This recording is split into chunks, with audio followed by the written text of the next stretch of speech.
Hello students, आज की कक्षा में आपका स्वागत है। तो देखिए बच्चों, आज मैं आपको समाज शास्त्र के चैप्टर 2 के 2 क्वेश्चन करवाऊंगी। इससे पहले भी आप इसके कई क्वेश्चन कर चुके हैं।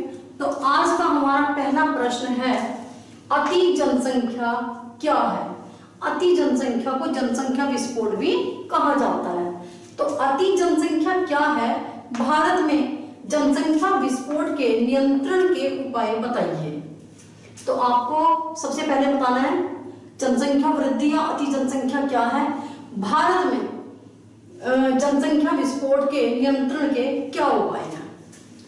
सबसे पहले इसका अति जनसंख्या का अर्थ बता दें। जब किसी देश की जनसंख्या वहां पर उपलब्ध प्राकृतिक संसाधनों की तुलना में बहुत अधिक बढ़ जाती है और वहां इसके दुष्परिणाम सामने आने लगते हैं, तब वह स्थिति जनसंख्या विस्फोट या अति जनसंख्या कहलाती है। एक बार फिर से इसका अर्थ देख लो। जब किसी देश की जनसंख्या वहां पर उपलब्ध प्राकृतिक संसाधनों की तुलना में बहुत अधिक बढ़ जाती है और वहां इसके दुष्परिणाम सामने आने लगते हैं, तो वह स्थिति जनसंख्या विस्फोट या अति जनसंख्या कहलाती है। तो किसी देश में, मैं वैसे तुम्हें समझा दूं, किसी देश में जो उपलब्ध प्राकृतिक संसाधन होते हैं उसकी तुलना में अगर जनसंख्या ज्यादा बढ़ जाए तो उसे जनसंख्या वृद्धि या जनसंख्या विस्फोट कहा जाता है। अब इसके उपाय देखते हैं। यद्यपि भारत सरकार जनसंख्या वृद्धि पर नियंत्रण के लिए या नियंत्रण हेतु प्रयत्नशील है, तो सरकार जो है वो जनसंख्या वृद्धि को रोकने में लगी हुई है, लेकिन फिर भी इसमें वांछित सफलता प्राप्त नहीं हुई है। जनसंख्या नियंत्रण हेतु निम्नलिखित उपाय सहायक हो सकते हैं। तो यहाँ पर कुछ उपाय बताए जाएंगे जो जनसंख्या वृद्धि को रोकने में सहायक होंगे। शिक्षा को अधिक उपयोगी व व्यावहारिक बनाकर हमारी जो शिक्षा है उसे अधिक उपयोगी और व्यावहारिक बनाया जाए, ताकि लोगों को समझ आए और वे अपने परिवार को सीमित रखें और दूसरों को भी जागरूक करें। फिर है इसकी डिटेल जो मैं आपको बता रही हूँ वो आपको लिखनी है, केवल हेडिंग नहीं लिखना है, डिटेल भी लिखनी है साथ साथ। बाल विवाह पर रोक व विलंब विवाह को प्रोत्साहन देकर। तो बाल विवाह पर वैसे कानूनी रूप से हमारे देश में रोक लग चुकी है, लेकिन फिर भी कुछ लोग चोरी छिपे बाल विवाह, अर्थात बाल विवाह किसे कहते हैं, छोटी उम्र में बच्चों का विवाह कर देना। अर्थात हमारे संविधान में सरकार के द्वारा, हम या संविधान कह रहा हूं, हमारे संविधान में सरकार के द्वारा विवाह के लिए जो आयु निश्चित की गई है या जो आयु निर्धारित की गई है उससे पहले विवाह करना बाल विवाह माना जाता है। इसमें लड़की की उम्र 18 वर्ष है कम से कम और लड़के की 21 वर्ष। इससे पहले अगर विवाह किया जाता है तो वो बाल विवाह की श्रेणी में आता है। तो वैसे इस पर कानूनी रोक लगी हुई है, लेकिन फिर भी लोग बाल विवाह के कई केस सुनने में आ जाते हैं। तो बाल विवाह पर रोक और विलंब विवाह को प्रोत्साहन। विलंब विवाह होता है विवाह देर से करना, क्योंकि अगर अधिक उम्र में विवाह किया जाएगा तो बच्चों की संख्या सीमित रहेगी, ज्यादा नहीं बढ़ेगी। फिर तीसरा है प्रभावी परिवार नियोजन कार्यक्रमों के द्वारा। मैं आपको फिर बता रही हूँ, जो आपको डिटेल बताई जा रही है वो भी आपको कॉपी पे लिखनी है। तीसरा है प्रभावी परिवार नियोजन कार्यक्रमों के द्वारा। परिवार नियोजन के जो कार्यक्रम हैं उन पर नाटक, जागरूकता, मतलब किसी भी कुछ ऐसे कार्यक्रमों के द्वारा, जैसे नुक्कड़ कार्यक्रम है या नाटक वगैरह है, तो उनके द्वारा भी हम लोगों को जागरूक कर सकते हैं। लोगों में जागरूकता फैलाकर, लोगों में, विशेषकर गांव के लोगों में, ग्रामीण लोगों में जनसंख्या वृद्धि के दुष्परिणाम बताकर कि उसके क्या नुकसान हैं, उनमें जागरूकता फैलाकर हम जनसंख्या वृद्धि को काफी हद तक रोक सकते हैं। फिर सीमित परिवार वालों को अधिक सुविधाएं प्रदान करके। जो सीमित परिवार वाले परिवार नियोजन कार्यक्रमों को अपनाते हैं उन्हें अगर अधिक सुविधाएं प्रदान की जाएंगी तो दूसरे लोगों को भी उससे प्रेरणा मिलेगी और इससे भी काफी हद तक जनसंख्या पर रोक लग जाएगी। नौकरी में परिवार नियोजन अपनाने वालों को प्राथमिकता देकर, नौकरियों में अगर परिवार नियोजन कार्यक्रमों को अपनाने वाले लोगों को प्राथमिकता दी जाएगी तो उससे भी लोगों में अच्छा संदेश जाएगा और जनसंख्या ज्यादा नहीं बढ़ेगी। फिर है स्वयंसेवी संगठनों की सहायता लेकर, जो स्वयंसेवी संगठन है जो समाज के लिए कार्य करते हैं उनकी सहायता लेकर भी और लोगों में जनसंख्या नियंत्रण की जागरूकता फैलाकर भी इस पर काफी हद तक रोक लगा सकते हैं। फिर है स्त्री शिक्षा के प्रचार व प्रसार के द्वारा, स्त्री जो है वो घर की नींव होती है और महिला अगर पढ़ी लिखी होगी तो वो अपने परिवार को ज्यादा बढ़ने नहीं देगी। तो स्त्री शिक्षा के प्रचार और प्रसार के द्वारा भी हम जनसंख्या नियंत्रित कर सकते हैं, क्योंकि जो पढ़ी लिखी महिलाएं हैं उनके परिवार में बच्चों की संख्या ज्यादा कभी नहीं मिलेगी। भाग्यवादिता की भावना को त्याग कर, कुछ परिवारों में या धर्म में बच्चों को भगवान की देन माना जाता है कि जितने भाग्य में हैं उतने बच्चे मिलेंगे, तो ये भावना भी जनसंख्या वृद्धि का एक कारण है। तो इस भावना को त्याग कर भी जनसंख्या वृद्धि को रोका जा सकता है। पुत्र इच्छा का मोह त्याग कर, आज भी चाहे हम कितने भी आधुनिक हों लेकिन फिर भी पुत्र की इच्छा सब में बनी रहती है और मोक्ष की प्राप्ति के लिए पुत्र इच्छा मतलब पुत्र के जन्म को अनिवार्य माना गया है। तो एक कारण ये भी है जिससे जनसंख्या बढ़ती है। जैसे मान लो किसी व्यक्ति की 3-4 बेटियां फिर भी उसे पुत्र की इच्छा बनी रहती है जिससे कि संख्या निरंतर बढ़ती रहती है। तो ये आपका पहला क्वेश्चन हो चुका है। अब आप सेकंड क्वेश्चन देखिए, समुदाय से क्या आशय है। ये आपने 11वीं क्लास में किया होगा। ग्रामीण एवं नगरीय समुदायों के लक्षण को स्पष्ट करें और इनमें अंतर बताएं। तो समुदाय क्या है और उसके बाद ग्रामीण और नगरीय समुदाय के लक्षण बताने हैं और फिर उन दोनों में अंतर करना है। तो सबसे पहले मैं आपको समुदाय का अर्थ बता रही हूँ। मनुष्यों का वह समूह जो साथ साथ रहकर जीवन यापन करता है। तो मनुष्यों का ऐसा समूह जो साथ साथ रहकर जीवन यापन करता है और जिसका कोई विशेष उद्देश्य नहीं होता, विशेष उद्देश्य नहीं होता है और समान हित के लिए ही वो कार्य करते हैं। हाँ, तो समुदाय का क्या होता है, तथा जिसका कोई विशेष उद्देश्य न होकर समान हित होता है। किसका? समुदाय का कोई विशेष उद्देश्य नहीं होता, समान हित यानी कि सबका समान रूप से हित ही उनका उद्देश्य होता है। अब मैं यहाँ आपको 2 परिभाषाएं बताऊंगी, वैसे 3 करनी चाहिए लेकिन मैं आपको 2 परिभाषाएं बता रही हूँ, एक परिभाषा आप और कर लेना। सबसे पहले बोगार्ड्स की परिभाषा। नाम क्या है विद्वान का? बोगार्ड्स।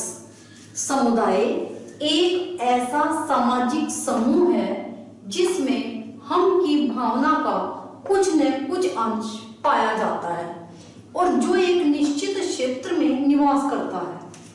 तो ये क्या है? समुदाय की परिभाषा।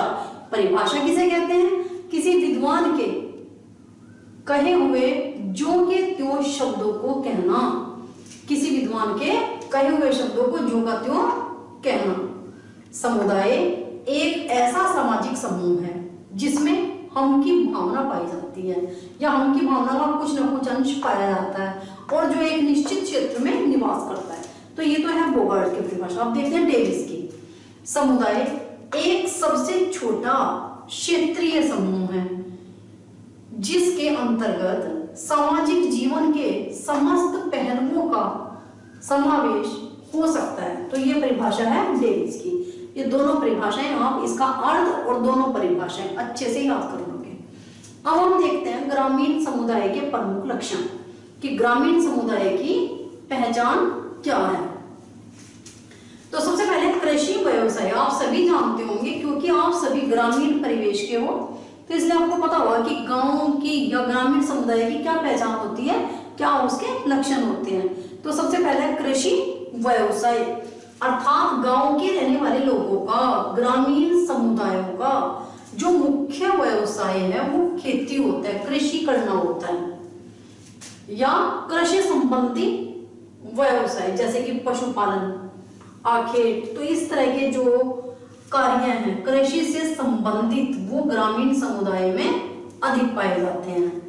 दूसरा है प्राथमिक समूहों का महत्व, इसकी भी आपको डिटेल लिखनी है जो मैं आपको बता रही हूँ। तो प्राथमिक समूहों का महत्व, ग्रामीण समुदाय में प्राथमिक समूहों का महत्व होता है। पहले मैं आपको बताती हूँ प्राथमिक समूह होते क्या हैं। प्राथमिक समूह में परिवार, पड़ोस और खेल समूह, या अपने जिन बच्चों के साथ खेलते हैं वो साथी जो है प्राथमिक समूह में आते हैं। पड़ोस, खेल के साथी और परिवार, तो इनका ग्रामीण समुदाय में अत्यधिक महत्व होता है। इसके बाद है कम जनसंख्या। ग्रामीण समुदायों का आकार छोटा होता है और उसमें कम जनसंख्या पाई जाती है। आपने देखे होंगे छोटे छोटे गांव होते हैं और जनसंख्या भी उसमें कम ही पाई जाती है। फिर है समान संस्कृति। गांव में रहने वाले लोगों की जो संस्कृति है, उनके रहने के तौर तरीके हैं, वो लगभग समान होते हैं क्योंकि उनका मुख्य काम धंधा कृषि होता है और लगभग एक ही संस्कृति के लोग रहते हैं, उनके रीति रिवाज लगभग एक जैसे होते हैं। तो समान संस्कृति के लोग ही ग्रामीण समुदाय में निवास करते हैं। फिर है प्रकृति से निकटता। जो ग्रामीण समुदाय है उसकी प्रकृति से निकटता अधिक होती है। क्यों होती है?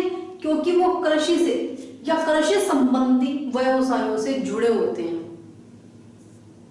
तो इसलिए प्रकृति से उनकी घनिष्ठता और निकटता अधिक होती है। जाति व्यवस्था की प्रधानता। ग्रामीण समुदाय में जाति व्यवस्था की बहुत प्रधानता होती है, ऊंच नीच की भावना पाई जाती है। कर्मवाद और भाग्यवाद में विश्वास। ग्रामीण समुदाय जो है वो कर्म करने में विश्वास रखता है, जिसे कर्मवाद कहते हैं। और भाग्यवाद होता है भाग्य के भरोसे या भाग्य पर विश्वास करना। तो ग्रामीण समुदाय कर्म और भाग्य दोनों में ही विश्वास करता है, कार्य करने में भी और भाग्य में भी, अर्थात कि जितना भाग्य में होगा उतना ही मिलेगा। इस तरह की भावना ग्रामीण लोगों की होती है। अब है 8वां पॉइंट, प्राचीन विश्वासों की मान्यता। जो हमारे प्राचीन परंपरागत विश्वास हैं उनकी भी गांव में मान्यता होती है। इसमें आ जाएंगे जैसे कि पुत्र की इच्छा, विवाह एक संस्कार माना जाता है। तो इस तरह के जो प्राचीन विश्वास हैं वो भी उनकी मान्यता गांव में अधिक होती है ग्रामीण समुदाय में। संयुक्त परिवार प्रणाली। ग्रामीण समुदाय में आज भी संयुक्त परिवार, बहुत बड़े बड़े परिवार देखने को मिलते हैं। संयुक्त परिवार प्रणाली ही पाई जाती है। विवाह एक संस्कार। ग्रामीण समुदाय में विवाह को एक संस्कार माना जाता है, एक पवित्र संस्कार माना जाता है। और विवाह को इसीलिए अनिवार्य भी माना गया है, क्योंकि ये संस्कार है इसलिए इसे अनिवार्य भी माना जाता है। फिर जजमानी प्रथा।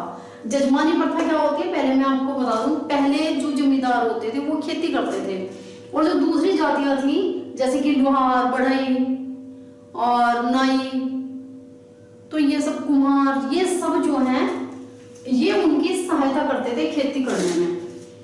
तो जजमान कहा जाता था जमींदारों को या भूमि के मालिक को, और जो दूसरे होते थे उन्हें कहा जाता परिजन। तो गांव में ये जजमानी प्रथा पाई जाती है, आज भी पाई जाती है।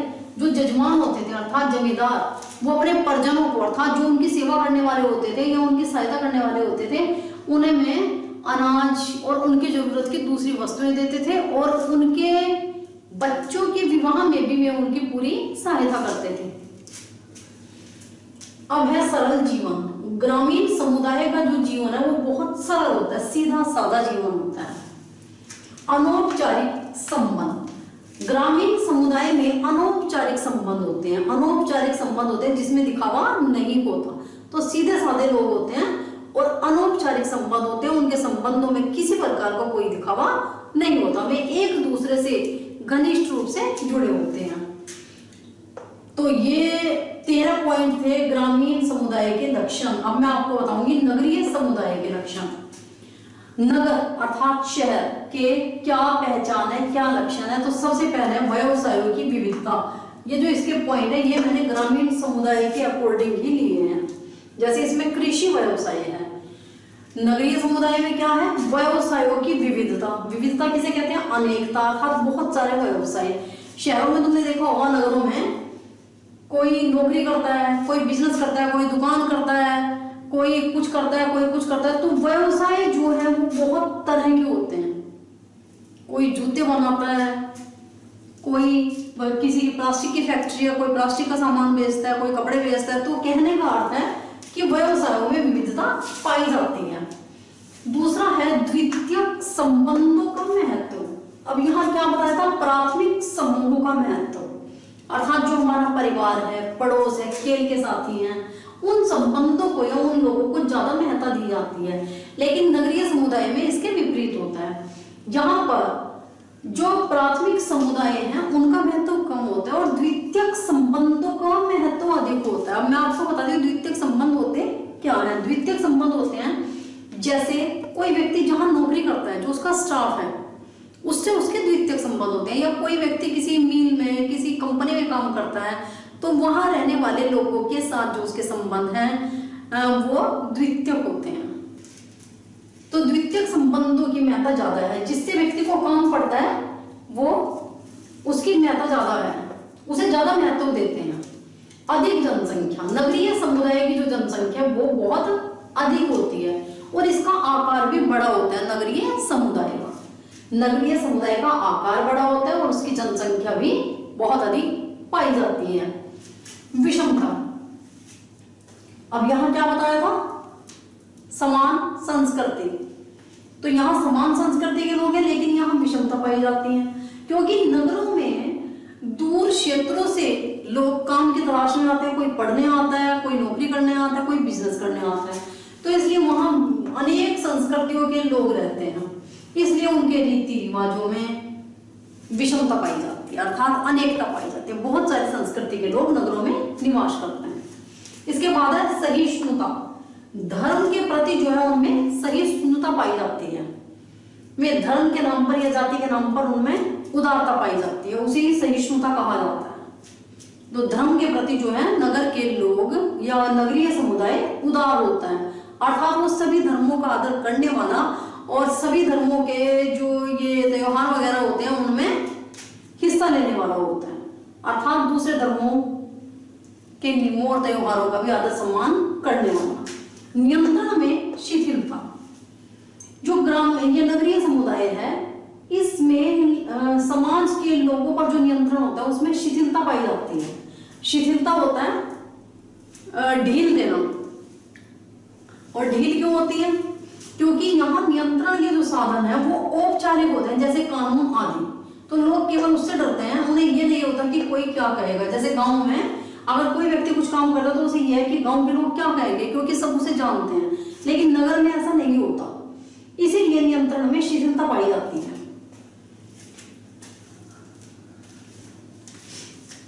सामाजिक गतिशीलता, यहां लोगों को सुविधाएं भी मिलती हैं नगर में, इसलिए उनमें सामाजिक गतिशीलता पाई जाती है।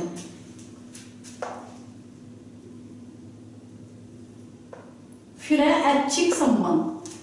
नगर में रहने वाले लोगों के जो संबंध है ऐच्छिक होते हैं, अर्थात वो जिससे चाहे उससे संबंध रखते हैं और जब चाहे उसे तोड़ देते हैं। तो उनके संबंध ऐच्छिक हैं, उनके लिए कोई अनिवार्यता नहीं होती संबंधों की कि उससे संबंध रखने ही है। यहां तक कि परिवार में भी लोगों के जो संबंध है वो औपचारिक होते हैं, दिखावे मात्र होते हैं, पड़ोस में भी और उसमें भी।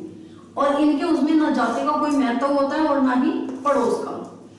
व्यक्तित्व का विकास, लेकिन नगरीय समुदाय में व्यक्तित्व का विकास होता है क्योंकि व्यक्ति को बहुत सारी सुविधाएं मिलती हैं जिससे वो अपने पर्सनैलिटी को, अपने व्यक्तित्व को निखार सकता है, तो उसे अपने व्यक्तित्व के विकास का पूरा अवसर मिलता है। व्यक्तिवाद, नगरीय समुदाय में व्यक्तिवाद अर्थात स्वार्थ की भावना होती है। व्यक्तिवाद होता है केवल अपने बारे में सोचना। तो नगर के लोग जो हैं वो केवल अपने भले के, अपने बारे में सोचते हैं कि उनका भला हो जाए तो सब ठीक। इसके बाद है ग्रामीण एवं नगरीय समुदाय में अंतर। अब आपने दोनों के लक्षण किए हैं, उसी आधार पर आप ये अंतर करो। जैसे कि सबसे पहले विस्तार में अंतर। गांव का विस्तार अर्थात उसका आकार छोटा होता है, जनसंख्या कम होती है। इसके विपरीत जो नगरीय समुदाय है उसका आकार बड़ा होता है और उसमें जनसंख्या भी बहुत अधिक पाई जाती है। फिर है सांस्कृतिक आधार पर अंतर। अभी आपने संस्कृति में किया है समान संस्कृति और वहां विषमता, तो वही आपको इसमें लिखना है कि ग्रामीण समुदाय में जो समान संस्कृति के लोग रहते हैं, जबकि नगरीय समुदाय की संस्कृति में विविधता पाई जाती है। सामुदायिक भावना में अंतर। ग्रामीण समुदाय की जो भावना वो क्या होती है, हम की भावना। सामुदायिक वो सबको साथ लेने वाला, साथ लेकर चलने वाला होता है, जबकि नगर में व्यक्तिवाद की भावना होती है, मैं की भावना, केवल अपने बारे में व्यक्ति सोचता है। फिर है परिवार के आकार में अंतर। इन दोनों समुदायों के जो परिवार होते हैं उनमें भी अंतर पाया जाता है। ग्रामीण समुदायों में संयुक्त परिवार प्रणाली पाई जाती है, जबकि नगरीय समुदाय में एकाकी परिवार अधिक देखने को मिलते हैं और उन्हीं की महत्ता अधिक होती है। फिर है विवाह के आधार में अंतर। ग्रामीण समुदाय में विवाह को एक धार्मिक संस्कार माना जाता है, जबकि नगरीय समुदाय में विवाह एक समझौता बनकर रह गया और नगरीय समुदाय में प्रेम विवाह अधिक होने लगे हैं और तलाक के केस भी ग्रामीण समुदाय की अपेक्षा नगरीय समुदाय में ही अधिक मिलते हैं। फिर है प्रथाओं में अंतर। जो प्रथाएं हैं जैसे कि गांव में पर्दा प्रथा, बाल विवाह और विधवा पुनर्विवाह का निषेध, ये सारी प्रथाएं केवल ग्रामीण समुदाय में पाई जाती हैं, नगरीय समुदाय में ये भावनाएं नहीं पाई जाती। इसके बाद है स्त्रियों की स्थिति में अंतर। ग्रामीण समुदाय में स्त्रियों की स्थिति निम्न होती है, इसके विपरीत नगरीय समुदाय में स्त्री का जो स्थान है वो परिवार और समाज में ऊंचा होता है और उसे सम्मान की दृष्टि से देखा जाता है और सम्मान भी अधिक मिलता है। और स्त्रियां बाहर काम भी करती हैं। इसके बाद है सामाजिक नियंत्रण में अंतर। जो सामाजिक नियंत्रण है उसमें भी अंतर पाया जाता है दोनों समुदायों में। ग्रामीण समुदायों में परिवार का, पड़ोस का, गांव का नियंत्रण लोगों पर अधिक होता है, जबकि नगरीय समुदाय में नियंत्रण किसका होता है, कानून का।